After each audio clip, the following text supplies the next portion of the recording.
Καλωσορίσατε στο Under Construction της Vitruvius Development.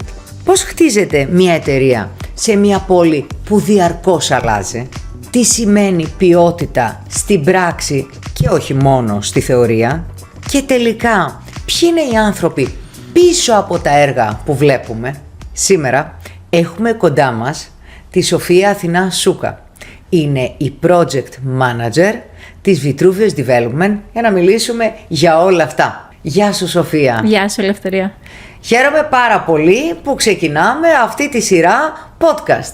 Είναι αμοιβαίο. Πάντα θέλαμε να βρούμε έναν τρόπο να επικοινωνήσουμε καλύτερα το τι κάνουμε και ποιοι είμαστε, οπότε θεωρώ ότι είναι από τους πλέον καλύτερους τρόπους. Οπότε ξεκινάμε το Under Construction. Σωστά. Να ξεκινήσουμε από κάτι απλό, αλλά θεωρώ πολύ ουσιαστικό. Εάν χρειαζόταν να περιγράψεις τη Vitruvius Development σε κάποιον που δεν τη γνωρίζει, τι θα του έλεγες? Αν ήταν να αρχίσω με ένα πολύ ακριβή ορισμό και απλό, είναι ότι είμαστε μια σύγχρονη κατασκευαστική εταιρεία.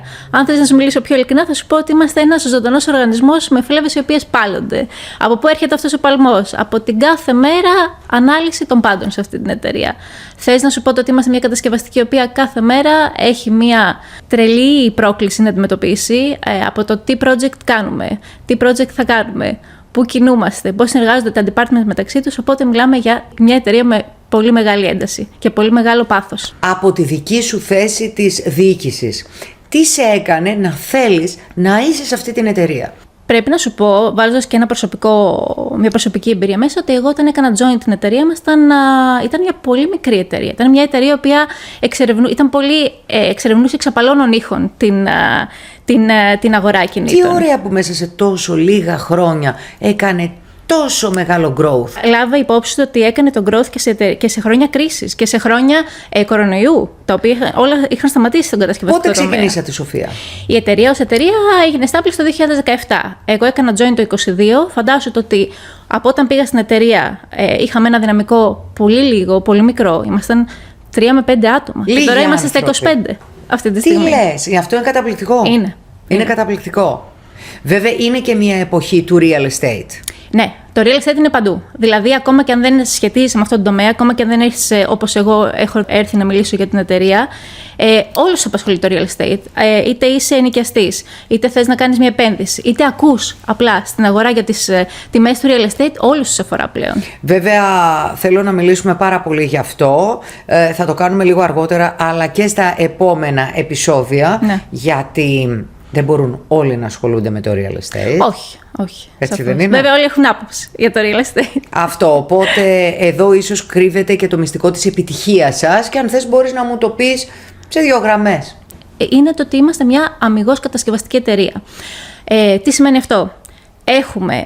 Δεν έχουμε μόνο το πολυσιακό κομμάτι. Εμείς διαλέγουμε το κάθε έργο, εμείς το σχεδιάζουμε, εμείς το κατασκευάζουμε. Από την αρχή. Από την αρχή μέχρι το τέλος. Δηλαδή, μόνοι σας εσείς επιλέγετε πρώτα απ' όλα το location, πάντα, σωστά? Πάντα. Επιλέγετε το οικόπεδο. Το φαντάζεστε. Πες μου λίγο τη διαδικασία. Επιλέγουμε το οικόπεδο, κάνουμε ένα business planning, κοιτάμε αν μας ταιριάζει ως ύφος και ως αριθμίες, μην το κρύβουμε, έτσι. Προχωράμε στο σχεδιασμό, κοιτάμε πώς μπορούμε να δουλέψουμε στο σχεδιασμό, προχωράμε στην κατασκευή, κάνουμε supervision την κατασκευή, κάνουμε τις επιβλέψεις και παραδίδουμε στον τελικό πελάτη. Οπότε είναι κάτι A to Z φτιαγμένο, in-house. Τώρα δεν πάει καθόλου η κουβέντα όπως την είχαμε προγραμματίσει, αλλά έχει να κάνει με το ότι πραγματικά μέσα σε πάρα πολύ λίγα χρόνια έχετε κάνει τέτοια τεράστια ανάπτυξη. Και εδώ να πω και μια πληροφορία που εγώ προσωπικά την ξέρω και θέλω να τη μοιραστούμε. Πριν ολοκληρωθεί το κάθε σας έργο, έχετε κάνει sold out. Ναι. Πώς γίνεται αυτό, πού οφείλεται? Κοίταξε, θέλω να πιστεύω ότι είναι ένα συνδυασμός παραγόντων. Πρώτον, είναι το ότι υπάρχει γενικότερη ζήτηση στο real estate. Η ζήτηση είναι που ορίζει τα πάντα. Δεν πουλάνε όμως όλοι. Ναι, έχεις δίκιο. Και εκεί έρχεται να προσθεθεί ο δεύτερος παράγοντας που θεωρώ ότι είναι η εταιρεία. Η Vitruvius είναι μια εταιρεία που έχει, ακριβώς επειδή είναι μια αμιγώς κατασκευαστική, εμπνέει άμεσα εμπιστοσύνη. Δεν είμαστε μόνο μια εταιρεία marketing που δίνει έξω το σχεδιασμό ή δίνει έξω την επίβλεψη ή δίνει έξω το marketing. Είμαστε μια εταιρεία που όλα τα κάνει in-house. Τα παράγει όλα μέσα. Και ξέρετε μάλλον τι θέλει και ο αγοραστής. Ναι. Ναι. Οπότε δημιουργείται κατασκευές που ανταποκρίνονται 100% στις ανάγκες του. Ναι, και μάλιστα δεν στο κρύβω το ότι πάντα κινούμαστε έχοντας ως νόμονα το πιο ευρύ κοινό, τη μεγαλύτερη μερίδα του καταναλωτή. Κάνουμε και λίγο πιο επιλεγμένα project, αλλά πάντα θεωρώ ότι η δυναμική και η αγοραστική δύναμη έτσι βρίσκεται στη μεγαλύτερη μερίδα του πληθυσμού, που είναι τα πιο απλά project. Όχι τα τόσο. Θα κάνουμε κάποια τα οποία είναι λίγο πιο avancé, λίγο πιο εξεζητημένα, αλλά κυρίως πάμε σε πιο mainstream project. Αυτό θεωρώ και ότι είναι το κλειδί της επιτυχίας και δεν το θεωρώ καθόλου υποτιμητικό. Το θεωρώ πολύ σωστό. Καθόλου υποτιμητικό. Το αντίθετο. Ίσα-ίσα έχετε πιάσει τον παλμό της αγοράς. Τη μεγαλύτερη μερίδα, έτσι. Βέβαια. Πώς είναι να γίνονται όλα in-house στην εταιρεία σας? Δηλαδή, ποια είναι η διαφορά σε σχέση με άλλες εταιρείες που δεν είναι in-house? Η διαφορά είναι ότι όλες οι άλλες εταιρείες βάζουν ένα όνομα μπροστά, το οποίο καλώς το έχουν χτίσει με ένα πολύ ωραίο τρόπο.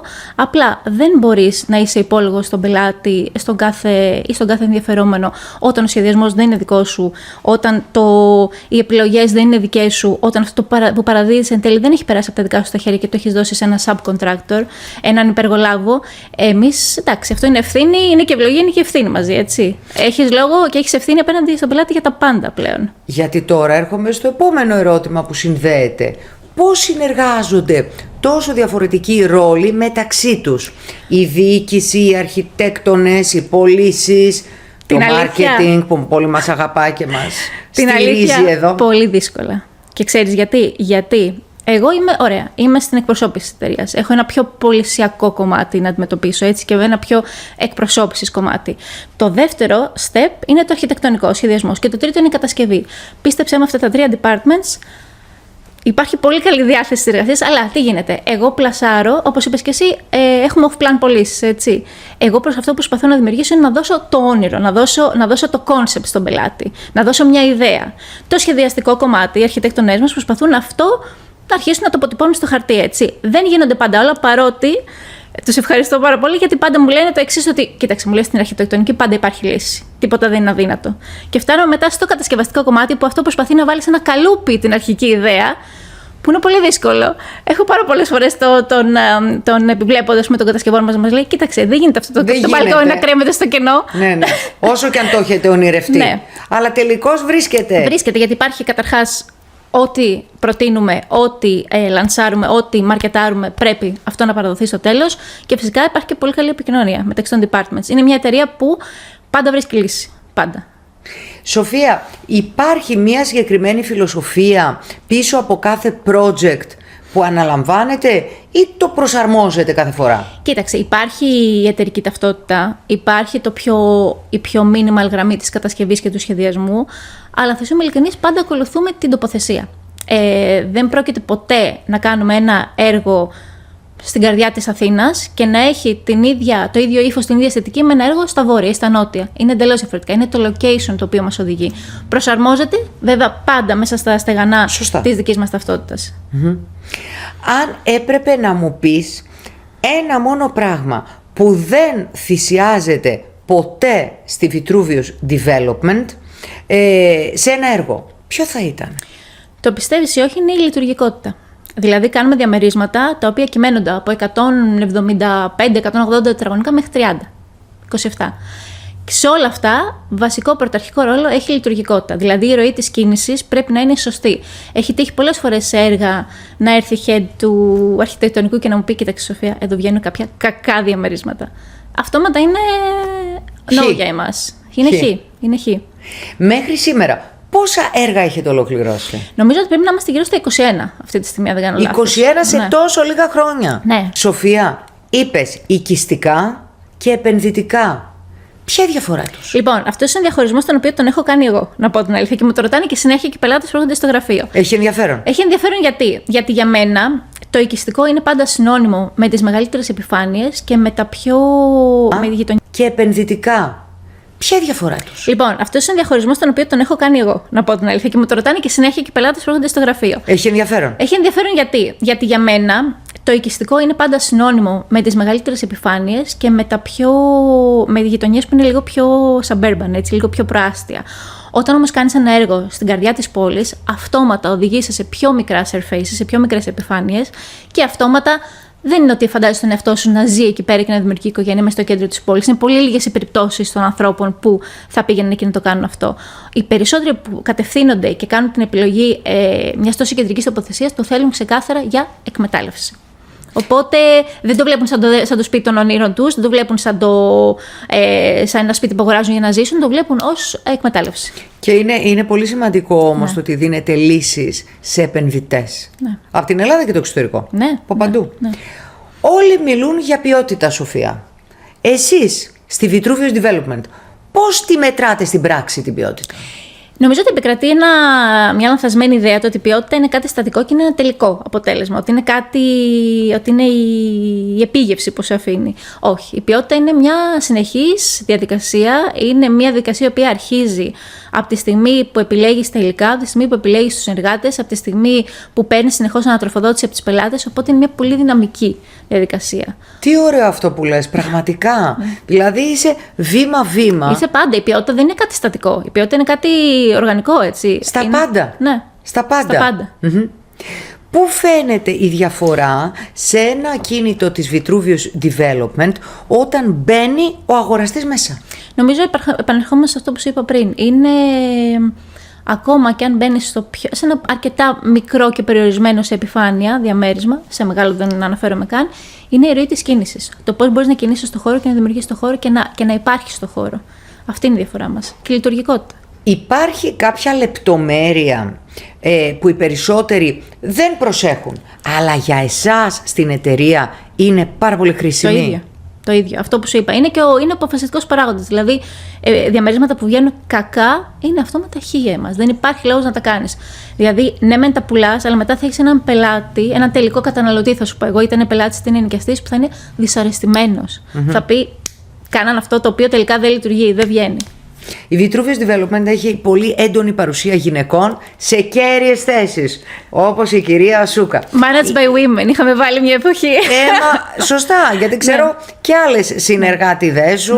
Είναι κάτι αυτό που προέκυψε, είναι μια συνειδητή επιλογή? Κοίταξε, από τα 25 άτομα προσωπικό, αν δεν κάνω λάθος, οι 13 είναι γυναίκες. Οπότε έχουμε ένα καλό 50-50. Είναι πάντα ο γνώμονάς μας το να κρατάμε μια ισορροπία. Δεν σου λέω το ότι θα έρθει, θα είμαστε σε αναζήτηση κάποιου συνεργάτη και θα απορριφθεί λόγω φύλου.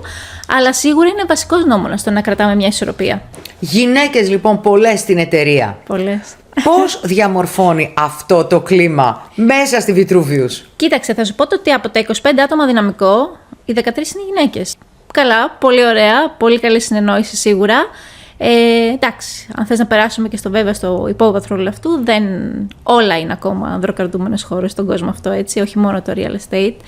Υπάρχει δηλαδή πολλές φορές, μεταξύ μας είμαστε ok, με τους άμεσους συνεργάτες είμαστε ok, αλλά δεν θα στο κρύψω ότι υπάρχουν περιπτώσεις που έρχονται πελάτες οι οποίοι έχουν μια άλλη ιδέα για το, ας πούμε έτσι, με ποιον θα έπρεπε να μιλάνε, ποιος παίρνει τις αποφάσεις. Βέβαια πάντα οι άνθρωποι με ευγένεια. Άρα ακόμα θέτουν θέμα φύλου. Πάντα με ευγένεια, πάντα χωρίς επιθετικότητα, δεν λέω αυτό, αλλά αν σου πω και ότι άνθρωποι που έρχονται και από άλλες κουλτούρες, έτσι, λίγο σου λένε, λίγο με κοιτάνε, μιλάμε και μου λέμε, ωραία, where's your boss? Υπάρχει αυτό, υπάρχει. Στην πράξη, πώς βιώνεται, Σοφία, το να είσαι γυναίκα σήμερα σε αυτό το χώρο της κατασκευής? Δύσκολα. Και στο λέω εγώ που είμαι και στο κομμάτι λίγο πιο του γραφείου, λίγο πιο το πολυσιακό. Εντάξει, σίγουρα συνδιαλέγομαι με άπειρα άτομα, αλλά βλέπεις ότι κάποιες φορές το πίσω μέρος του μυαλού είναι το «ΟΚ, τώρα μιλήσαμε, αλλά ποιος αποφασίζει». Μεγάλη μερίδα των μηχανικών μας είναι κοπέλες και μάλιστα έχουμε και επιβλέπουσα στα έργα. Δηλαδή που έχει να κάνει με την κατασκευή. Μιλάω για hardcore, με εργάτες. Οπότε έρχονται μετά στο γραφείο και σας λένε για τις δυσκολίες που αντιμετώπισαν στην οικοδομή. Ναι. Συμβαίνει. Ή του στυλ. Όχι ότι δεν θα πάει καλά, αλλά υπάρχει, ξέρεις, όταν πηγαίνεις σε ένα έργο και έχεις μάθει να συναστρέφεσαι με άντρα επιβλέποντα, με άντρα μηχανικό, και βλέπεις μια κοπέλα, σίγουρα είναι λίγο πιο στην αρχή σοκαριστικό για αυτούς. Απλώς αργούν λίγο για να την εμπιστευτούν.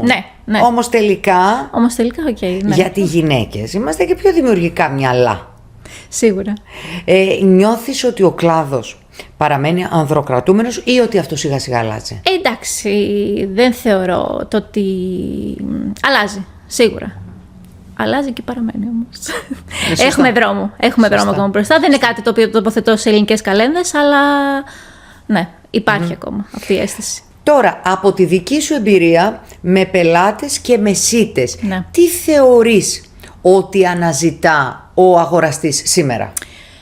Το πιστεύεις ή όχι, δεν επικεντρώνεται τόσο στο προϊόν. Το προϊόν υπάρχει παντού, έτσι, δεν θα στο κρύψω.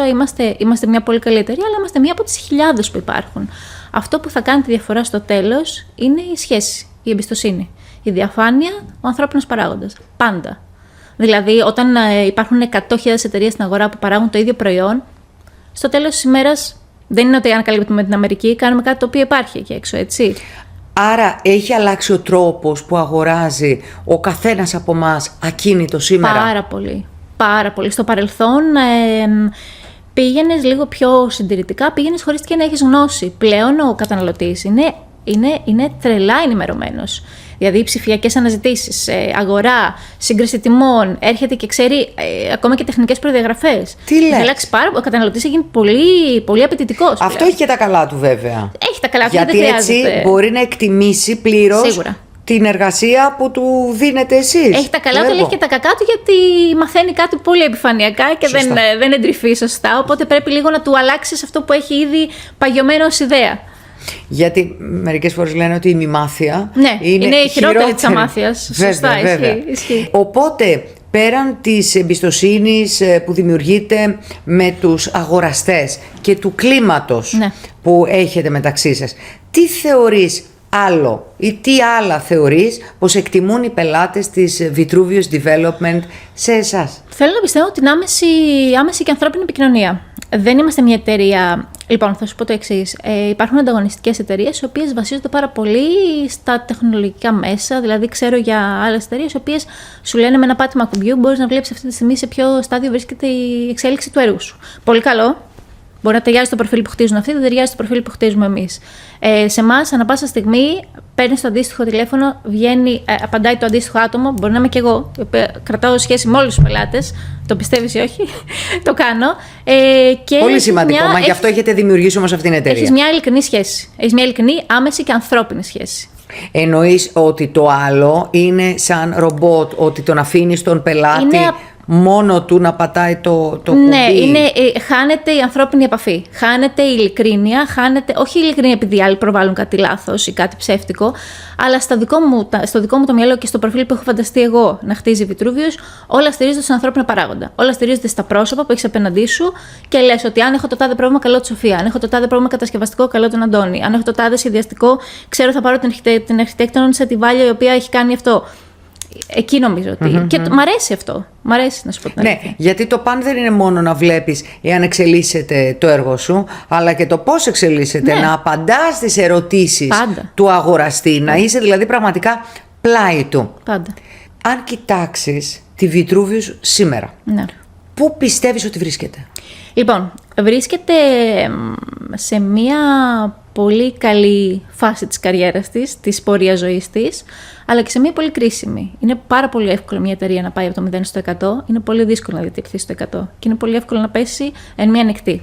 Οπότε βρισκόμαστε σε ένα πολύ κρίσιμο σημείο. Πρέπει να κρατηθούμε εκεί που ανεβήκαμε. Εύκολα και δύσκολα φτάσαμε σε αυτό το σημείο, αλλά πρέπει να κρατηθούμε εκεί. Οπότε βρισκόμαστε σε ένα πολύ κρίσιμο σημείο στην παρούσα φάση. Οπότε πού φαντάζεσαι την Vitruvius Development σε 5 χρόνια? Χατζωμένη σε αυτό το σημείο ακόμα της επιτυχίας, θέλω να πιστεύω. Θέλω να πιστεύω ότι, εντάξει, είμαστε μια εταιρεία που πλέον έχουμε φτάσει σε ένα επίπεδο που πρέπει να αναλύουμε τα πάντα. Από έργα, από κινήσεις μελλοντικές, από κακές επιλογές του παρελθόντος, τα πάντα υπάρχουν. Αλλά θέλω να πιστεύω ότι όλα αυτά θα μας διατηρήσουν. Θα μας συνεχίσουν να μας διατηρούν στο σημείο που είμαστε. Εσύ μίλησες για επιτυχία, οπότε θα κρατηθώ από αυτό και θα ρωτήσω τι σημαίνει επιτυχία για τη Vitruvius σήμερα, ως εταιρεία, αύριο? Το feedback από τους πελάτες. Δηλαδή δεν υπάρχει τίποτα άλλο. Ζούμε στο 2026, έτσι. Το πιο εύκολο είναι να μπεις και να δεις τις κριτικές μιας εταιρείας. Εγώ αισθανόμαι μεγάλη χαρά που πλέον οι πελάτες μας είναι εξοικειωμένοι και νιώθουν την ανάγκη και μπαίνουν και το κάνουν. Έτσι, αυτοβούλως, χωρίς εμείς να τους λέμε, σας παρακαλώ, αφήστε μας μια κριτική. Το νιώθουν και το κάνουν. Ή το ακόμα πιο ωραίο και όχι τόσο εμφανές, έχουμε απίστευτα references από πελάτες. Απίστευτα. Αυτό είναι πάρα πολύ σημαντικό. Δηλαδή, έχουμε κάνει, στηριζόμενοι σε έναν αρχικό πελάτη, έχει φέρει μετά 5 φίλους του. Μόνο από το reference. Μόνο επειδή ήταν ευχαριστημένος, μόνο επειδή είχε ένα καλό feedback από την επαφή που είχαμε εμείς. Βέβαια. Γιατί όσο και αν το διαδίκτυο μας έχει αλλάξει και βελτιώσει τη ζωή, η ανθρώπινη επαφή δεν χάνεται. Ναι, ποτέ. Αν σε εμπιστευτώ και εσύ έχεις ικανοποιηθεί από τη Vitruvius Development, θα μου το πεις και εγώ μπορεί να εμπιστευτώ αντίστοιχα τη δική σου επιλογή. Τι σημαίνει για σένα προσωπικά επιτυχία το να βρίσκεσαι στη Vitruvius Development? Το να έχουμε δομήσει ένα καλό κλίμα συνεργασίας μεταξύ των συναδέλφων. Είναι πολύ σημαντικό τη στιγμή που ανοίγεις την πόρτα το πρωί και σε βρίσκει το κύμα των ευθυνών, να ξέρεις το ότι όλα θα λυθούν, το ότι υπάρχει απόλυτη συνεννόηση, απόλυτη συνεργασία και όλοι νιώθουν OK σε αυτό το σχήμα. Αυτό είναι η μεγαλύτερη επιτυχία εσωτερικά στη Vitruvius για μένα. Είναι φανερό ότι κάτι καλό κάνεις με τους συνεργάτες σου. Το ελπίζω. Είναι και αυτή πολύ καλή όμως. Είναι και αυτή πολύ καλή και είναι πολύ ανοιχτή και είναι και πολύ εργατική. Όλοι. Σοφία, σε ευχαριστώ πολύ. Εμείς ευχαριστούμε. Έχουμε κι άλλα. Αν σας ενδιαφέρει η αγορά ακινήτων, η αρχιτεκτονική και το πώς διαμορφώνεται η σύγχρονη κατοικία στην Ελλάδα, ακολουθήστε μας, γιατί έρχονται κι άλλα επεισόδια Under Construction. Και φυσικά περιμένουμε τα σχόλιά σας και τις ερωτήσεις σας. Εδώ από κάτω, Σας ευχαριστούμε πολύ που ήσασταν κοντά μας.